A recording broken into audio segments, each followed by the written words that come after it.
Hi everyone, my name is Joshua and welcome to Northern Solar. This month's video we're going to look back at June 2023 for our solar panel production here in Cheshire and answer the question, are solar panels worth it? There's quite a lot to get through today. We've got production, consumption, financials, are we changing tariff over to Octopus Flux, how's the car getting on with the charging and all of those things. So let's jump straight into the presentation.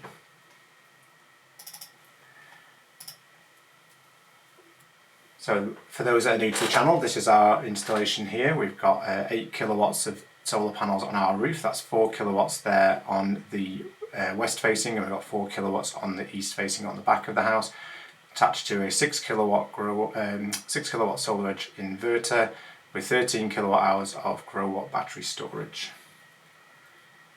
So here's the graph for our production in June. As you can see, very much a month of two halves. We had the heat wave at the beginning of the month with just one stormy day where we produced around 20, but so many days there over 40 and a few over 50 kilowatt hours in a day. Contrast that with the second half of the month where the weather has been much cloudier, just with the odd sunny day over 40, but averaging much lower, sort of mid-20s on average in that second half of the month. But overall, our total production was just over 1 megawatt hours, or 1,000 kilowatt hours, so 1,120 kilowatt hours in total, which is actually, I think, our highest month on record so far, with a high of 51.7, which was there just before the weather change on that's the 14th there. And then the lowest, obviously, down here later in the month, we had some pretty stormy days. That was 11.86, so quite a big variation between the highest and the lowest this month. So on average, a 37.3 kilowatt hour per day generation. But as you can see, it's either been really high or really low. There's not really many in that sort of 37 region. Mostly they're either above or below that. Moving on. Here you can see the solar production since we've had the system installed, which started in April 2022. And then all the way through again, and then starting this year with the green bars, as you can see, ramping up from the winter now, really hitting the sort of peaks we were hoping to. And as we can see so far, 2023 is definitely outperforming 2022 for the summer period. April was below, but May and June so far have been significantly higher. Comparing June last year was 1,020 kilowatt hours, which was our highest producing month ever. And we beat that last month with May 2023 and June 2023, as we saw before, 1,120 kilowatt hours in the month, an average of 37. So yeah, so far so good this year.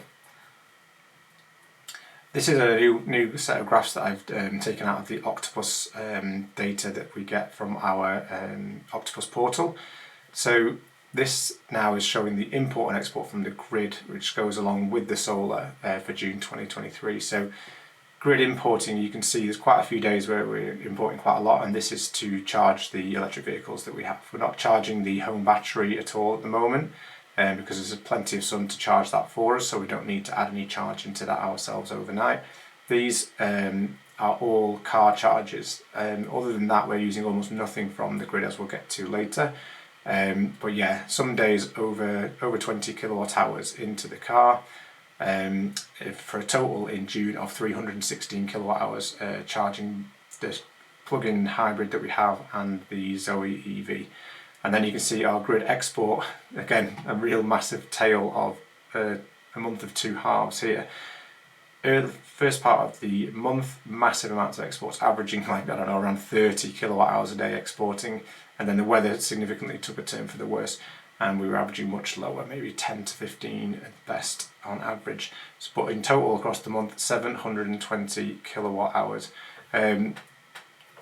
which is pretty huge actually. We are trying to use more, but obviously we're both at work a lot, so being able to use everything we produce is difficult. We're going to go into a few more things into that later on to show you how that's going with export tariffs and using the electricity in the house during the day. I picked a random day in June to give a bit more detail about how the solar is produced. So this was the 22nd of June, which shows us starting around about 5 AM production starts and ramps up fairly quickly, peaking around 5.5 kilowatts around lunchtime, as we're expecting recently.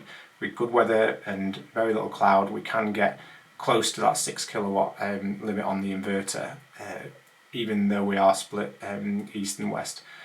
Quite warm on these days, so probably not getting the most out of the panels when the heat really hits in the middle of the day. And then you can see slowly coming back down into the afternoon and finishing around 8:30, 9 o'clock, that sort of time.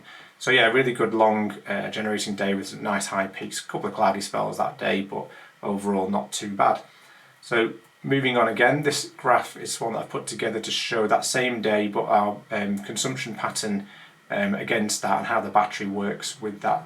So this being in the second half of the month is going to look very different than what we used to do in the first half of June and all before that, because we've actually switched over now to Octopus Flux, which I'll go into in a bit more detail, but it means that we set up our system slightly differently to take advantage of higher export rates in the afternoon between 4 p.m. and 7 p.m. So starting from the overnight, the battery is taking care of the charge of everything the house needs overnight. It's very little in our house. This spike here is the consumption from the grid to charge the car, so this is relatively minimal car charging at that point, and probably the hybrid, that one with a few, just maybe 10 or 15 miles being added at that point. This is our off-peak window, so the battery is turned off from discharging, so the energy is used from the grid during that time, and that allows us to charge the car. If it's the hybrid, it might be a little bit of charge. Sometimes we get a full 4 hours of charge if we're charging the full electric overnight, and then the battery clicks back on at 5 a.m. now, starts to discharge in the morning to cover the usage. You can see these blue spikes are usage from the battery, and then you can see the green bar up behind here is the solar starting to come on in the morning. And as you can see then, once we've had sort of like morning usage, making breakfast, these spikes are the eddy turning on to heat the hot water after we've used it for showers in the morning, and then you can see the battery starts to charge here.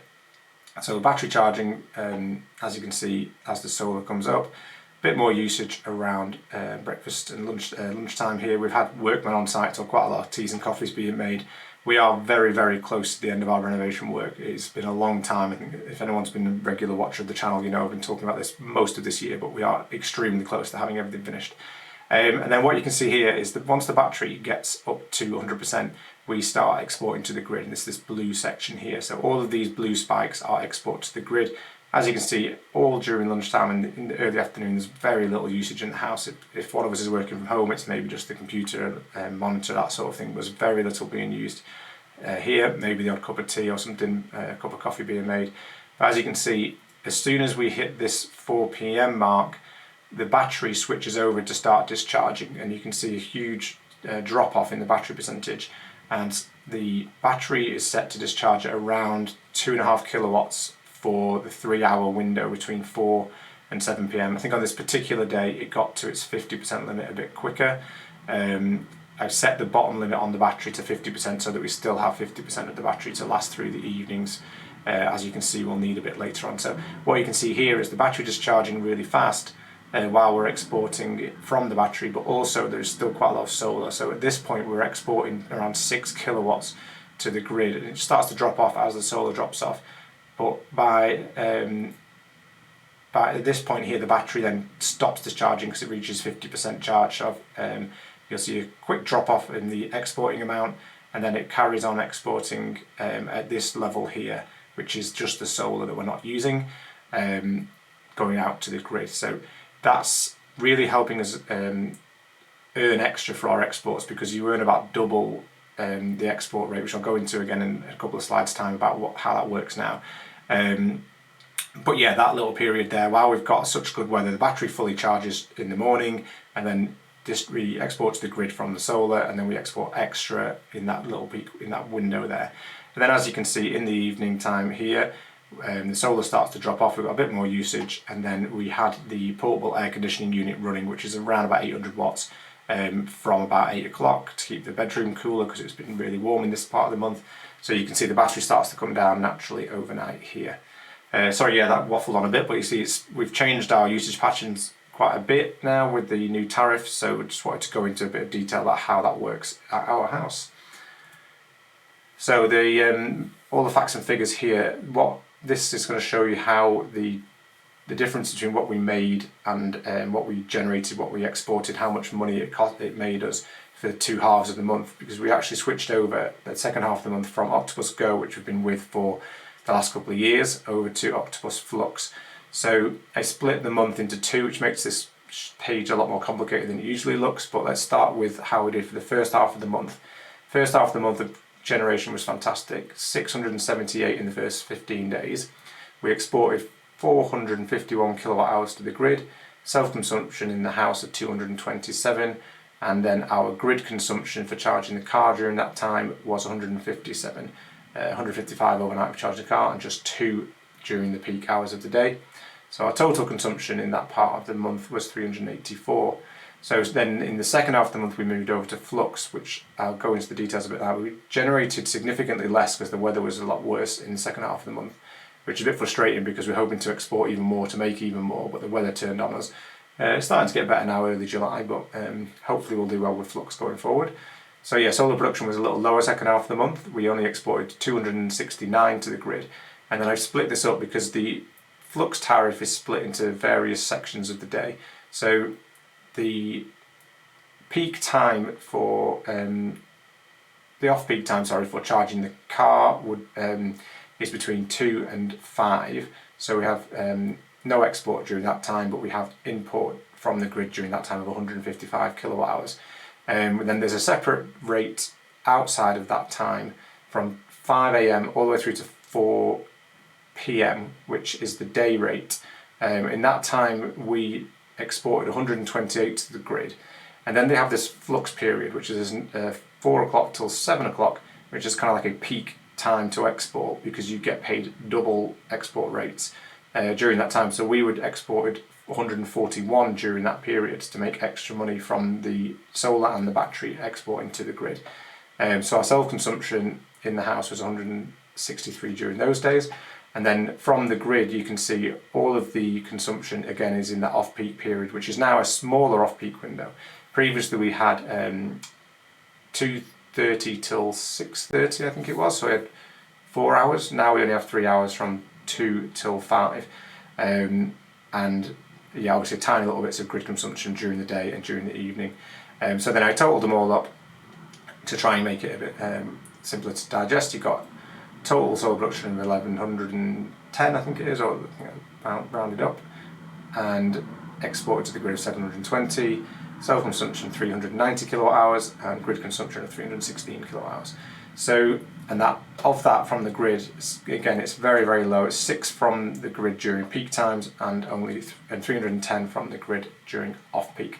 So, moving on to financials, this is again a little bit complicated. Normally I do this sort of, how much would it have cost us without any solar? So the standing charge would have been £14.19 if we'd have had the same sort of tariff but no solar. Our cost to use all the grid usage that we would have used without solar was £151.19. So our total electricity cost for the month would have been £165.38. No export earnings when we wouldn't have solar, so that sort of stays there. You can see the difference here with the two tariffs. So the standing charge is higher now. We've moved over to Flux at 60 pence a day, whereas our previous was about 42 pence a day, I think, on Go. Our cost for our grid usage was higher with Flux because the cost for the off-peak time is like 20 something pence per unit, whereas previously in the off-peak time we were only paying 7.5 pence per unit. So that's the sacrifice. We've given up that cheap off-peak charging rate to gain on the exporting earnings, which we'll go into just in a second. So our total electricity cost has more than doubled, but our earnings from exports are 4 times or 5 times higher than they were with Go. So overall, our net electricity cost is actually significantly better with Flux with this weather. Even though the second half of the month was significantly worse weather than the early half of the month, we didn't export enough in the first half of the month to cover the cost of charging the car overnight on the off-peak. We still owed £1.05 at the end of that 15 days at the beginning of the month. Whereas with Flux, even though the weather was worse, the car charging cost more, but we earned a lot more on our exports, which gave us a net spend of -£40.72. So when you add all those up for the total of the month, total standing charge of £16.12, total grid cost of electricity is £46.32, so total electricity cost for the month of £62.44. Our earnings from export were £102.16, meaning our net electricity cost was negative £39.72. That means a total monthly savings when you compare how much it would have cost us without solar, how much it did cost us with solar, total monthly savings of £205.10, which is pretty great, to be honest. And I'm going to go into reasons about the reasons why we haven't been using Flux so far. We only just switched over in the middle of June, why we hadn't moved over as soon as it was available to us. I'll go into that in a little bit more detail in a couple of slides, but just going over the sort of breakdowns on the usage and the consumption and exports. This month we were able to consume 35% of what we generated and exported 65%. And as you can see, solar made up 55.2% of what we used in the property. 44% came from off-peak grid usage overnight, again almost entirely charging the car, and then the minuscule 0.8% for peak time grid usage. So, this is again, I mentioned this everyone, this is getting really complicated to look at. It's essentially every month since we've had the solar installed, and if you're interested, there is a link in the description to the spreadsheet which you can look at and copy and paste your own data into it and play around with it. This one is, I might stop putting this in because it's starting to get quite hard to read on the screens, but essentially this shows the patterns over the year for consumption and everything. Obviously our consumption patterns changed. Those who have been watching a long time on the channel will know that since we've installed it, we've both started working from home a lot more, so we drive a lot less, we're in the house a lot more. We had that for maybe the first 3 or 4 months, and then my new job that I was out of the office more, so we're driving a lot more, charging the car a lot more, and then more recently switching over to Flux this month has changed our import and export habits. So these patterns do change throughout the year, but the headline figures really for this slide, since we've had the system installed, looking at the overall totals, we're now a total savings of £2,214.19, which I'm really happy with. I can go into more detail on how we made those assumptions on the next slide. Before that actually, we'll just compare June last year with June this year, so it's a little bit easier to digest. So production relatively similar but higher again this year. Our exports to the grid were higher, we consumed a little bit less in the property. Our grid consumption is massively higher. Again, this is down to having 2 electric cars now and also not working from home as much as we were in June 22. So having to drive more, so again more miles to charge, and that's reflected here with the off-peak consumption. Peak time grid consumption pretty much the same, off-peak grid consumption, that's where the difference is there. So our consumption versus export, actually last year we were able to consume more, again because we were in the house more during the day, both of us working from home. Now slightly less consumption from the solar and slightly more exported.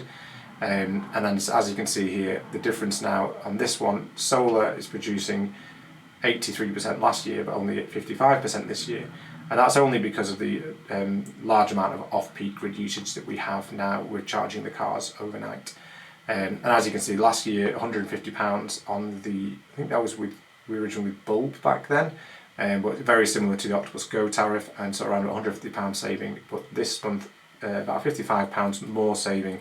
And again, you can see generally it's to do with the export earnings. That's pretty much it for those comparisons. So moving on to payback calculations. Again, this is really hard to be very precise with. I get a lot of comments on this this is also in the spreadsheet on the link in the description if you're interested to look at these calculations. A lot of the payback is based on assumptions. I can give you our details that we've put in. Our system cost just over £15,000, and we know how much it produces because we've had a full year of production. We know how much we consume in the property after a full year, so we can put those things in. These are still based on the Go tariff that we were on. I haven't switched to Zoe yet because I haven't had a full month. It's probably going to get even more complicated to work out a payback, but if we're able to earn more with the Octopus Flux tariff, then payback obviously will be quicker. Building all these assumptions into a spreadsheet and adding in inflation for costs and degradation of the system and everything, we calculated that our payback period where we've earned more from the system than it cost us is around 8 years. Again, they're a bit of a finger in the air, but it's nice to be able to look at it and say, oh, well, hopefully by that point we'll have earned enough to have paid the initial cost off. Excellent. So moving on again. So this is the Renault Zoe page. I know it's not necessarily solar related, but this is something that's changed a lot again this month. I recently changed jobs, so I'm doing a lot more driving now. As you can see, 1,780 miles in the month at 4.5 miles per kilowatt hour. Slightly lower on the efficiency than I've been used to, but I'm doing a lot more motorway miles at the moment and having to just drive less efficiently at sort of 60, 70 mile an hour on the motorway is compared to my old commute, which was a lot more sedate. So the total charging for the month of June was 396 kilowatt hours, but the difference this month is that with the new job I'm able to charge the car at work. It's only a slow charger, but it does, as you can see, I'm now only charging 150 roughly kilowatt hours at home during the month and 250 roughly of them coming from work. So the cost per mile is a heck of a lot lower now. I mean, it was only around about 2 pence per mile when I was charging from home, but the amount of kilowatt hours that I'm able to now put into the car for free at work means that the cost per mile is down to less than 1 pence per mile. I do this thing where I assume 40 mile per gallon petrol at £1.43 a litre. So based on this estimate, even now I'm having to drive a lot more miles, I would have had to spend a lot more money. So my savings for this month are based on those assumptions would have been £276.10, which is pretty impressive. And again, it's pretty lucky to be able to charge your car at work.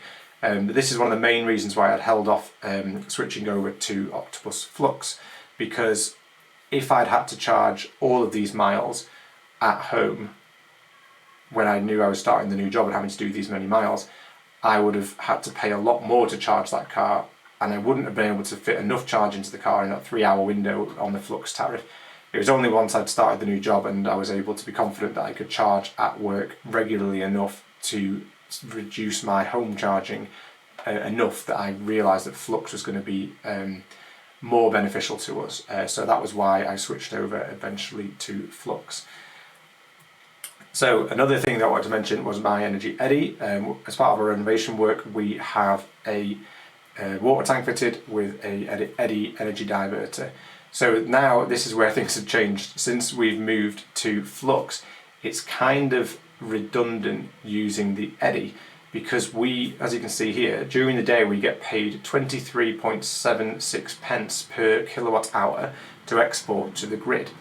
And then if we want to import from the grid, say if we would set a timer on the Eddy to heat the hot water from the electricity, or even put a timer to use on the boiler to use the gas, it would be significantly cheaper to do that, around 3 pence per kilowatt hour cheaper now to import during the off-peak overnight than it would be to let the Eddy take the excess before exporting. So if you think of every unit that would go into the Eddy during the day would be a unit that you didn't export, it's essentially costing you 23 pence to do that, whereas if you buy it overnight it's 20 pence, well 20.86, but what I've worked out is it's actually costing me 3 pence a kilowatt hour to import, to divert the energy to the Eddy during the day. So over the month, it was only the second half of the month that this was the case, because in the first half of the month we were on the Go tariff, which the export is a lot less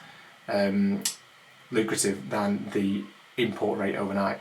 So it's only a rough number, because probably, as you can see, the second half of the month, maybe half of that number was on the My Energy Eddy, the Octopus Flux tariff, and the early half of the month was on the Go tariff. So it was probably net zero across the month, and I'm still considering leaving it set to take the excess during the day. I feel like using what we are generating is a better way of sort of treating the grid and only taking in overnight what we need. We can't charge the cars during the day because we're not home during the day, but we can heat the hot water during the day to remove reliance on the grid.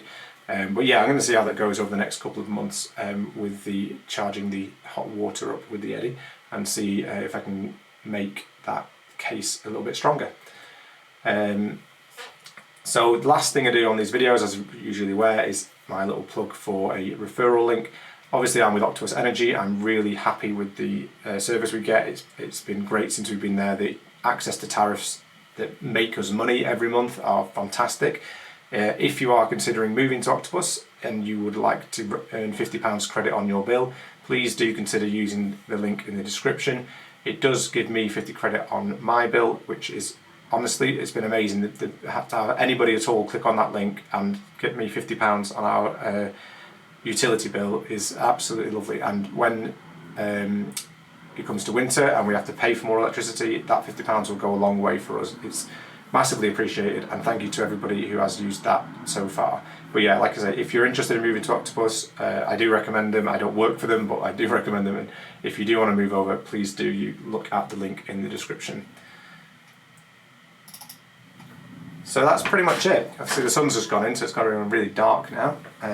But yeah, that's been a really interesting video this month. We had a lot of changes in our tariff, and we had a lot of changes in our home usage because of that. Changes in jobs, changes in driving patterns. So there was a lot of different things to cover, so probably waffled on a lot longer than normal. But yeah, please do drop some questions in the comments below if you have any. I always enjoy answering them. And as you can see, we've probably answered the question again, are solar panels worth it? For us, again, always yes. Your mileage may differ, and I love having these chats in the comments with people that have different productions and different ideas on how to use it and how to make the most out of it. So please do let me know how you're getting on with your solar, and if you're planning to get it, drop me a question, drop me any questions you have, and I'll do my best to answer them. But thanks very much for watching, and we'll see you next time.